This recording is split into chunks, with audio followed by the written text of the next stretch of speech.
Entonces, claro, en algunos lugares tenemos 8.000 metros sobre el nivel del mar, pero tenemos casi 5.000 o más metros bajo el nivel del mar, ¿cierto? Y eso lo que nos hace esa densidad de la corteza. Hacia adentro y hacia abajo, por decirlo, hacia el centro de la Tierra, tenemos, luego de la corteza terrestre, una zona que se denomina discontinuidad de Morovich. Morovich es el señor que lo identificó, esa discontinuidad, que es donde dice, en este punto es donde la Tierra deja de ser, por así decir, dura, ¿sí? Y pasa a establecer un proceso de un poco más viscoso, más acuoso. ¿Sí? ¿Cómo llegó a hacer eso? ¿Qué fue lo que hizo? ¿Cómo llega a hacer eso? Estableciendo las relaciones con los cráteres volcánicos. Bueno, ¿cómo supo él eso? ¿Cuál fue su método para...? La metodología en específico tiene que ver con los estudios de los volcanes. Entonces, dependiendo de la profundidad de la lava y del origen de la lava, se logra establecer esa discontinuidad. Hay un punto en el que esto se consolida, y esa consolidación es la que se denomina la discontinuidad. ¿Ya? Sí, perdón. Disculpe que la interrumpa. No. ¿Usted manda los power? No, los yo no subo, no. Ya, En la clase dije que no subía, por eso que iba dando la bibliografía de apoyo donde yo sacaba luego tenemos la zona del manto, que es una zona viscosa, pero con una densidad mayor. ¿Por qué? Porque está más cerca de la corteza terrestre, está más cerca de la superficie y por ende es menos acuosa, por decirlo de alguna forma, porque está con menor nivel de ebullición.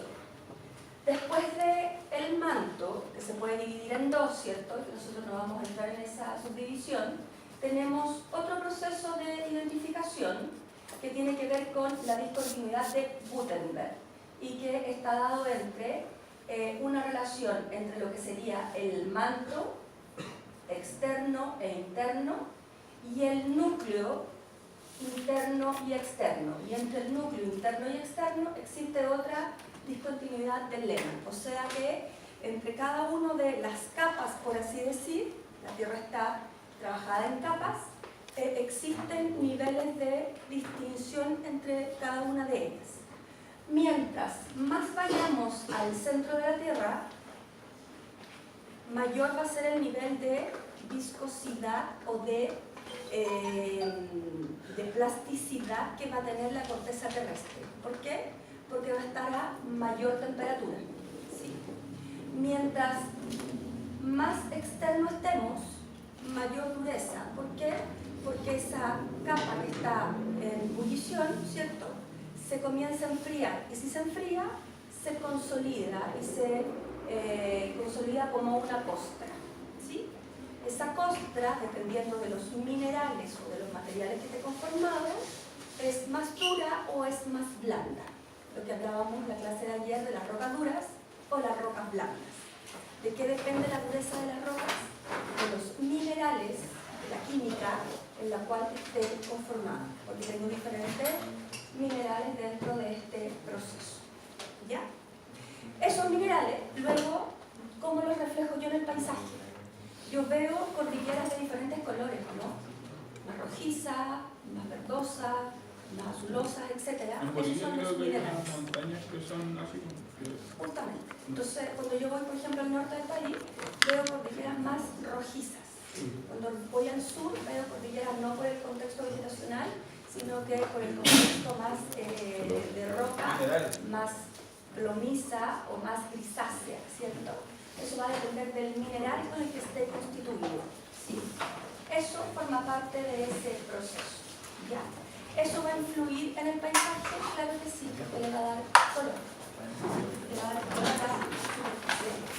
Y obviamente le va a dar posibilidades de que se genere también cierto tipo o no de vegetación. La composición de la litosfera, de esta placa dura que está superficial y obviamente también los minerales que están presentes al interior de esta corteza terrestre en sus diferentes capas, básicamente son hierro, y si el hierro lo coloco en contacto con el agua, ¿qué pasa con él? Se oxida. ¿Y qué color toma? El color ese rojizo, ¿cierto? Oxígeno, magnesio, sílice, níquel, azufre, que es básicamente el olor que sale en la zona volcánica, ¿cierto? Calcio, el color blanquizco, aluminio, existe un sinfín de otros elementos, minerales que están en esa composición y que luego obviamente van a, elementos que luego en su composición van a generar estos minerales que tenemos dentro de la corteza terrestre superficial y subsuperficial. En diferentes estados, un estado más viscoso o un estado más dulce.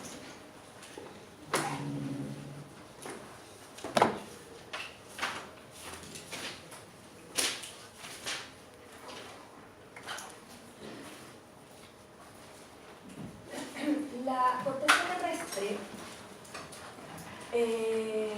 que está hoy día emergida, que está sobre el nivel del mar, representa cerca del 30% de la superficie terrestre. La corteza terrestre que está sobre el nivel del mar, o sea, aquello que está vinculado con los continentes, representa aprox el 30% del planeta. El 70% restante, ¿dónde está? Bajo el nivel del mar. O sea que básicamente lo que teníamos es un planeta, por así decir, inundado. ¿Ya? Y lo que podríamos decir, según lo que ya hemos visto, que el planeta está conformado de procesos o de capas yuxtapuestas. Cada una de esas, dependiendo de su profundidad, ¿qué va a ir pasando con ellas? Van a ir avanzando en temperatura, mientras van llegando al centro, van a ir aumentando, ¿cierto?, en la temperatura, van a ir colocándose más viscosas, y esa viscosidad es la que luego nosotros llamamos magma, y es la que nos aparece como lava cuando sale a la superficie terrestre, ¿sí?, a través de los volcanes. Esa es una forma de evidenciar que estas capas obviamente están en diferentes estados, un estado más sólido o un estado más líquido. Y se establece que en promedio, a nivel de todo el planeta, la corteza terrestre tiene aprox 20 grados. ¿Sí?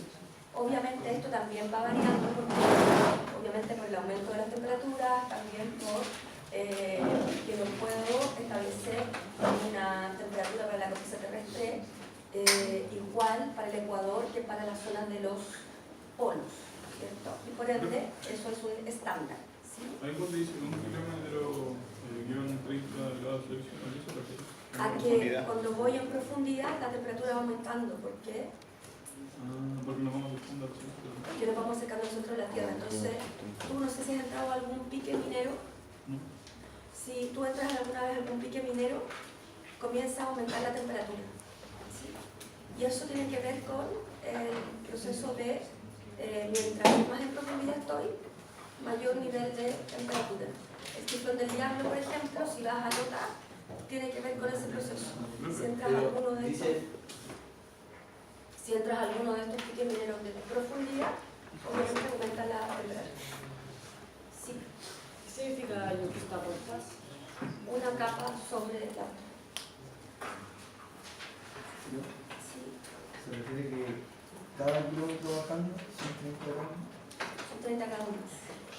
Y esa es una de las cosas además por las que en los piques mineros se necesita ventilación, obviamente, porque aumenta la temperatura y además la cantidad de gases que se van generando por la vinculación entre la temperatura más los elementos químicos que están en el sector. ¿Sí? Y eso es obviamente uno de los riesgos que se tiene en las zonas mineras. Esto es lo que tenemos entonces, corteza terrestre dura o consolidada a una zona muy viscosa y muy plástica, por decirlo así.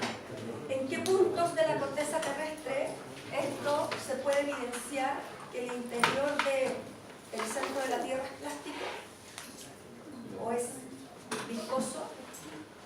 En los puntos donde tengo magma o salida de magma. ¿En qué puntos tengo salida de magma? Volcánico. Zonas volcánicas o zonas volcánicas vinculadas a cordilleras, continentes, o zonas volcánicas vinculadas a fondos marinos, dorsales, ¿se acuerdan? Las placas estas que se separaban, ¿cierto? O aquellas zonas de choque donde se genera la formación de cordilleras y la salida de magma a la superficie. ¿No se suponía que no interno por la presión y por los minerales sólidos? Se supone que hay dos teorías. Se habla de una solidificación, también se habla de un proceso de calentamiento y se precalienta también el proceso. Esto es lo que se puede establecer ya a nivel de saber las densidades. A nosotros, en nuestro caso, lo que nos interesa es conocer, a mí no me interesan las densidades, que ustedes las manejen, sino que solamente se den cuenta de lo que es la zona de la corteza terrestre, que es la zona muy delgadita, ¿cierto? Superficial, y que todo el resto de esta formación de las fuerzas o de los elementos superficiales que vemos se deben a los procesos que se dan al interior, ¿sí? A los procesos endógenos que se dan dentro de la corteza terrestre, o sea, que se dan en el manto o que se dan en la zona interior del manto hacia el núcleo, ¿ya? Si queremos algunos datos así como básicos, porque no vamos a entrar más allá de ello, tenemos un núcleo que está compuesto por altas presiones, básicamente lo que se sabe de forma bien general, que tiene níquel y hierro, temperaturas de nivel mayor. Eso es claro, que lo quiera profundizar con respecto al dato de la temperatura.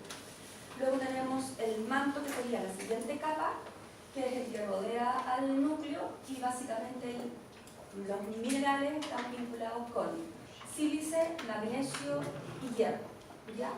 Que es lo que se denomina básicamente el CIAL o el CIMA, que es lo que establece la mayor cantidad de elementos superficiales que luego se vinculan a nivel de la corteza terrestre.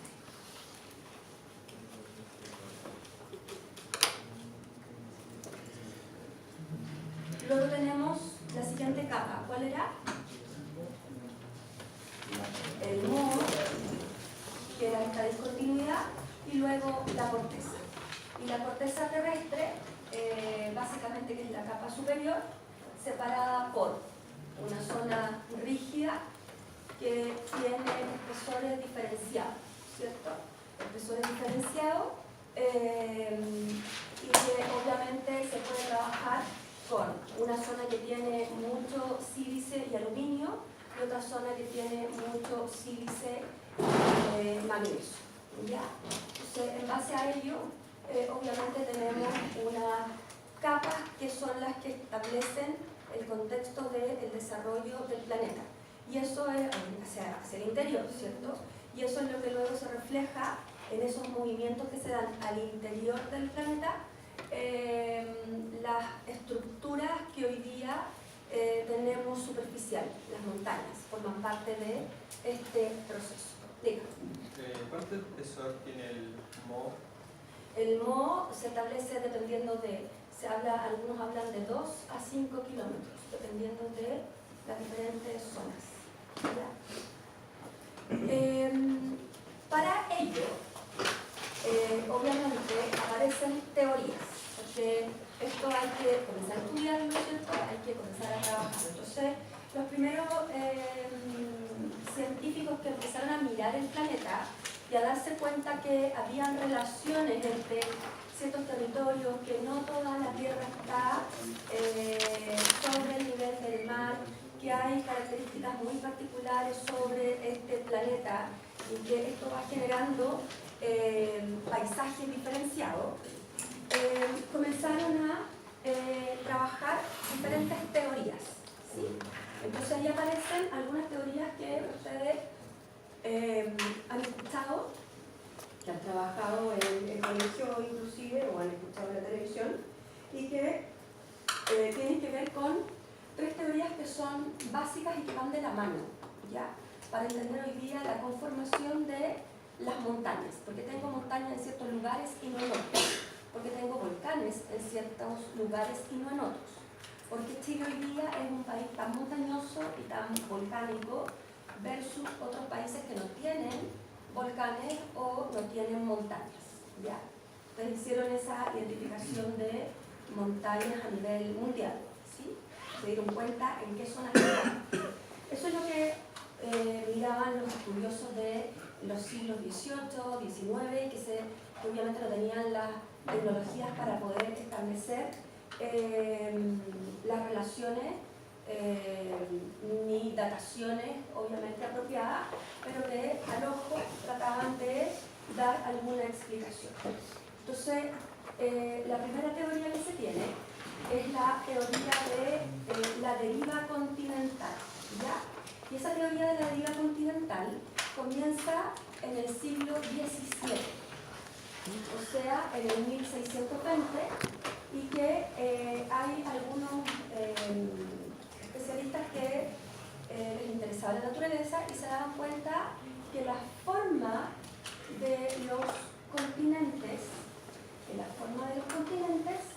no era al azar, sino que tenían ciertas formas muy particulares, ¿sí? Solamente mirando. Y que por otro lado, obviamente está esto de la religiosidad vinculada a los estudios científicos de la época, ¿cierto? Se trataba de establecer, ¿se acuerdan lo que hablábamos ayer de la estratigrafía? Los estratos, ¿sí? Entonces, que se habían desarrollado algunos eventos que eran muy catastróficos, por decirlo de alguna forma, con grandes precipitaciones, con grandes niveles de inundación, y que eso se expresaba en los estratos, o sea, estratos que eran una cantidad de rocas muy importantes, que habían sido muy agresivos, o estratos que eran muy delgaditos y con una granulometría de la roca muy pequeñita y por ende habían sido muy pausados en su proceso de conformación de los estratos, ¿sí? Aquí hay una mezcla entre lo que en esa época obviamente, entre lo que es la ciencia y lo que es la religiosidad, ¿ya? Porque hay que tratar de también contextualizarse de qué época estamos hablando. Luego, ya avanzando en... Diga. ¿A qué se refiere con la semejanza? Parecido. Sí, pero... Semejanzas que hay elementos que se parecen unos entre otros. Animales, faunas, empezando a flora. notarlo con otros Claro, con otros territorios porque ya había algún contexto de viajes en la época, ¿cierto? Acuérdate que en esta época ya se había descubierto, entre comillas, por Europa el continente americano. ¿Lo escuchaste? El continente americano, que se había descubierto. Por ende, ya había semejanzas entre diferentes lugares. África que estaba dentro del contexto territorial. Entonces, ahí comienzan a hacerse esas semejanzas. Animales que estaban en un lugar, estaban en otro, y ahí es donde comienzan a establecerse ese proceso. Aparece aquí un, no voy a decir geógrafo, un naturalista alemán, Humboldt, que establece que hay elementos que son interesantes para diferenciar. Entonces, él comienza mirando esta semejanza y que obviamente él navegó y hizo mucho recorrido a nivel mundial. Y su primera aproximación fue que el Atlántico, o sea, entre una zona, un borde del de la cuenca atlántica y el otro borde de la cuenca atlántica, había una separación, ¿sí? Y esa separación podría haber sido causa de un gran diluvio. ¿Por qué? Porque para él calzaban los elementos de los estratos, ¿ya? Otros hablaban de, anteriores a él, hablaban de un continente atlántica, ¿cierto?, que estaba en el fondo, que se había hundido y que formaba el famoso elemento, ¿cierto?, superficial. Luego comienzan a establecerse esas relaciones y esas semejanzas entre fósiles. ¿Se acuerdan lo que era un fósil? Una planta o un vegetal que queda entre los estratos de una forma casi momificada, ¿sí? Queda aplastado y queda dentro del estrato. Comienzan ya a identificarse fósiles, plantas o vegetales parecidos a un lado del Atlántico y al otro lado del Atlántico, y lo mismo comienza a mirarse en las cuencas del Pacífico, a un lado del Pacífico y al otro lado del Pacífico. Llegándose entonces a la conclusión de que existió una deriva continental, ¿sí? Que en algún momento teníamos un solo continente. Ese continente, por alguna causa que no se sabe, hasta ese momento, 1800, finales del 1800, se fue dividiendo a ese continente Pangea, y que muchas veces corresponde a los mismos estudios de los griegos, Pangea. ¿Ya? Se le coloca el nombre de Pangea, una gran estructura continental, y que ese continente, a partir de los años, se fue dividiendo y se dividió en dos: la Eurasia, Gondwana, y entre medio de ellos el famoso mar de Tetis, que hoy día correspondería al mar Mediterráneo, según la relación que tenían o la relación que estaban tratando de hacer los científicos de la época. Luego, este gran continente, ¿cierto?, comienza a subdividirse. Esto es más o menos la época en la cual, ya estamos hablando de la época actual. ¿Se acuerdan que yo di un dato aquí? ¿Se acuerdan de? Eso es la edad de Chile. Más o menos la edad de Chile y lo que tenemos hoy día como continente. ¿Sí? Básicamente, ¿cómo se llega a eso? En base a la observación, la estratigrafía histórica y la identificación de los fósiles. ¿Sí? Pero los continentes se siguen moviendo en esa dirección. Hoy día se sabe que se siguen moviendo, en la época no se sabía. ¿Ya? Hoy día, o sea, hasta ese momento, lo que se sabía era eso. ¿Sí? La pregunta, como cualquier persona, hoy día como un científico, la pregunta sería, bueno, ¿cuál es la causa de esa separación? ¿Cierto? La causa de esa separación que luego el geógrafo Alfred Wegener le coloca el nombre de la deriva continental, y él ya le da el nombre a la teoría, porque todos los otros que lo que habían hecho habían básicamente recopilado antecedentes, ¿cierto? Y este señor le da ya el nombre de la teoría de la deriva continental. O sea, está probado que los continentes eran uno solo y que ya, obviamente ya en el siglo XX, y que se generan a través de observaciones climáticas, observaciones de los fósiles en las diferentes cuencas del Atlántico, que hay elementos que son similares entre, por ejemplo, Brasil en América del Sur y Congo en África. Elementos que son similares en cuanto a plantas, en cuanto a fauna fósil, pero que es imposible que ésta se haya traspasado de un lugar a otro. ¿Por qué? Porque no había forma que nadaran o que un ave la llevara de un lugar a otro la semilla. ¿Sí? Por ende, se establece que hay una relación con lo que hablaban los antiguos científicos o los antiguos naturalista de que sí hay una deriva continental, ¿sí? Entonces sí se establece como la Pangea como una estructura. Pero la pregunta es, bueno, ¿y cómo se llega a esta subdivisión? Estas son las bases que dio Wegener para establecer esta teoría. Primero, geográfica, líneas de costa que encajan una entre otra. Brasil cabe con África, ¿no? La zona de América cabe con Europa. Entonces comienza casi como un puzzle.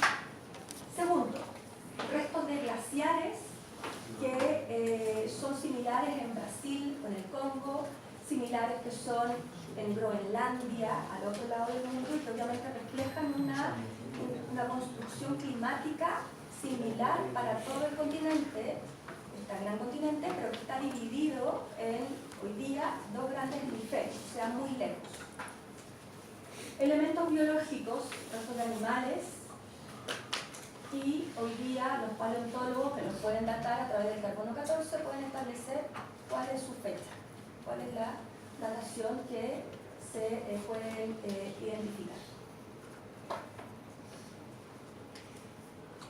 Lo que se tiene entonces es, como ejemplo de la deriva continental, es esto. Entonces es imposible que especies que están a ambos lados, que obviamente son reptiles, hayan atravesado nadando. Y obviamente es un elemento clave para dar como base la teoría de la deriva continental. O sea, aquello que surgió como algunas ideas básicas del siglo, imagínense, siglo XVII, siglo XVIII, ya en el siglo XX se establece como, desde el punto de vista científico y desde el punto de vista de la relación, de análisis, ¿cierto? Científico puro, como una realidad. A esa teoría comienza obviamente a hacerse nuevas investigaciones sobre ella, porque toda teoría tiene que ser requete y super e hiper probada, porque esa forma parte de la ciencia. O sea, cada teoría es probada y probada hasta que ojalá sea refutada, ojalá yo pueda echarla abajo, hasta que en el año 70 se establece que esa teoría se da por cierta y que no hay forma de poder destruir esa teoría, como la de la gravedad. Es lo mismo, no hay como forma de establecer que no existe una gravedad, un centro gravitacional que hace que todo lo que yo suelte, no voy a soltar el mando obviamente, caiga hacia el centro, en dirección al centro. Eso no hay ninguna forma que hoy día tenga como refutarlo. Puede ser que de aquí a 100 años la teoría cambie. Sí, eso es parte de la ciencia. Se trata de buscar entonces la causa. ¿Y la causa dónde estará? La causa está en los fondos oceánicos. ¿Y por qué están en los fondos oceánicos? Porque se establece que la corteza terrestre es una corteza que es dura. Y al ser dura, se fractura. ¿Sí? Pero se fractura ¿por qué? Porque está esa corteza dura flotando sobre ¿qué? Sobre una zona viscosa que se mueve, que se acomoda. Y el centro de la Tierra está en constante temperatura y en constante, obviamente, ebullición. Es lo mismo que yo colocara una olla con agua hirviendo o con sopa sobre fuego a full y que eso lo dejara hervir durante todo el día. ¿Qué pasa con ese líquido? Se mueve, ¿cierto? Burbujea, y eso es lo que hace que la superficie se fracture. Y ahí nos aparecen las zonas de divergencia, ¿cierto? Que son las zonas del fondo marino, zonas de divergencia o de placas divergentes y zonas de placas convergentes. ¿Se acuerdan lo que vimos ayer o no? Sí. Entonces esa es la causa de la que hoy día tengamos cordillera y la que hoy día tengamos zona volcánica. ¿Sí? Es en realidad el fondo marino. ¿Pero del fondo marino? No. ¿Qué es? La plaga. Hay cosas. Es lo que está aquí adentro. es lo que está aquí adentro, o sea, lo que está bajo la corteza terrestre, que es lo que se denomina la astenosfera, ¿cierto? Y ahí adentro existe eso. Esto está aquí, funciona igual que las cintas del supermercado o que una escalera mecánica, de la misma forma. Hay una zona que está fracturada. Esa zona que está fracturada, ¿qué es lo que permite? Es peligroso. Que la energía Se libere. se disipe, ¿cierto? Por esa zona. Y por ende, por ahí esa disipación libera energía